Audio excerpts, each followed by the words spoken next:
আসসালামু আলাইকুম প্রিয় দর্শক, আজকে আমি আপনাদের সাথে শেয়ার করব মুরগির মাংসের জালি কাবাব।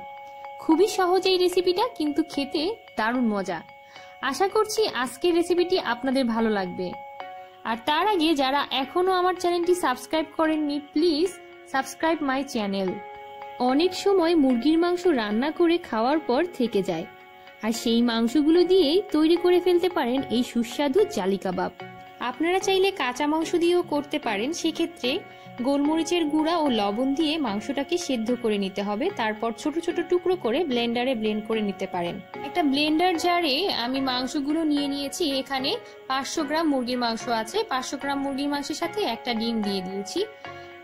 এখন আমি এটাকে ভালোভাবে ব্লেন্ড করে নেব। ব্লেন্ড করা হয়ে গিয়েছে। এই পর্যায়ে আমি মাংসগুলো ঢেলে নিচ্ছি একটা মিক্সিং বলে। এর সাথে অ্যাড করছি হাফ চা চামচ জিরার গুঁড়ো। এর সাথে দিয়ে দিব হাফ চা চামচ হলুদের গুঁড়ো। এখন দিয়ে দিচ্ছি হাফ চা চামচ গরম মশলার গুঁড়ো।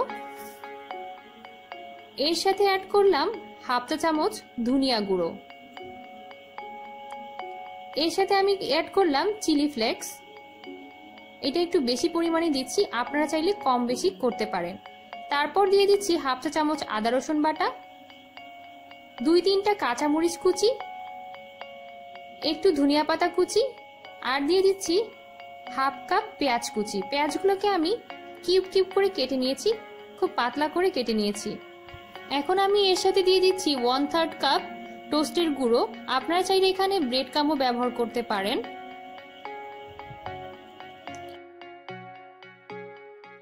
অ্যাড করলাম স্বাদ মতো লবণ, আর দিয়ে দিচ্ছি হাফ চা চামচ টমেটো কেচাপ। সবগুলো উপকরণ এখন ভালোভাবে হাত দিয়ে মিশিয়ে নিতে হবে। আমি ভালোভাবে মিশিয়ে নিচ্ছি। আপনাদের কাছে যদি টোস্টের গুঁড়া বা ব্রেড ক্রাম্ব কিছুই না থাকে, তাহলে আপনারা বেসন ব্যবহার করতে পারেন। বেসনটা এক্ষেত্রে একটু তেলে ভেজে নিতে হবে, তারপর এখানে ব্যবহার করতে পারেন। আমার মিশ্রণটা হয়ে গিয়েছে। এখন আমি এগুলোকে একটা কাবাব শেপ করব। একটু একটু নিয়ে আমি গোল করে রাউন্ড করে দেখুন একটা কাবাব শেপ দিয়ে দিয়েছি। এখন সবগুলোকে আমি এভাবে কাবাব শেপ দিয়ে প্লেটে রেখে দিচ্ছি।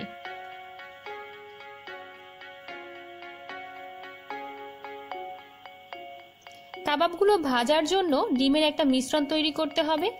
এখন আমি একটা ডিম বাটিতে নিয়ে নিচ্ছি, সাথে অ্যাড করছি হাফ চা চামচ লবণ, আপনারা আপনাদের স্বাদ অনুযায়ী দিতে পারেন। এর সাথে অ্যাড করছি হাফ চা চামচ চালের গুঁড়া। সাধারণত ডিম দিয়ে ভাজলে যে কোনো জিনিস ঠান্ডা হওয়ার পর একটু নরম হয়ে যায়। সেক্ষেত্রে ডিমের সাথে যদি একটু চালের গুঁড়া দেওয়া হয়, তাহলে ভাজার পরও বেশ কিছুক্ষণ মচমচে থাকে। দিয়ে দিচ্ছি হাফ চা চামচ সয়াবিন তেল। ডিমটাকে মোটামুটি ভাবে ফেটিয়ে নিচ্ছি, সম্পূর্ণ ফেটানো যাবে না। তারপর চলে এলাম সরাসরি ভাজতে। চুলায় আমি তেল গরম করে নিয়েছি, আর কাবাবটাকে আমাদের ডুবো তেলে ভাজতে হবে। মিডিয়াম আঁচে তেলটাকে মিডিয়াম গরম করে নিতে হবে। ডিমটাকে যদি বেশি করে ফেটে ফেলেন, তাহলে কিন্তু জালের মতন হতে চাইবে না। এইভাবে ডিমের মিশ্রণের মধ্যে কাবাবটাকে ডুবিয়ে দেব, তারপর তেলে ছেড়ে দেব। একসাথে অনেকগুলো করে দেবেন না, কিছুক্ষণ পর পর ডিমের মিশ্রণের ভেতরে হাতটা একটু চুবিয়ে উপর দিয়ে একটু ছিটিয়ে দেবেন জালের মতন করে।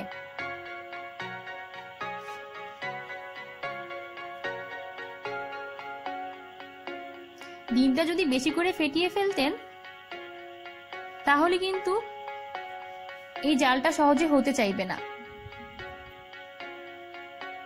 এভাবে উপর দিয়ে জালের মতন হয় বলেই কিন্তু এটার নাম জালি কাবাব।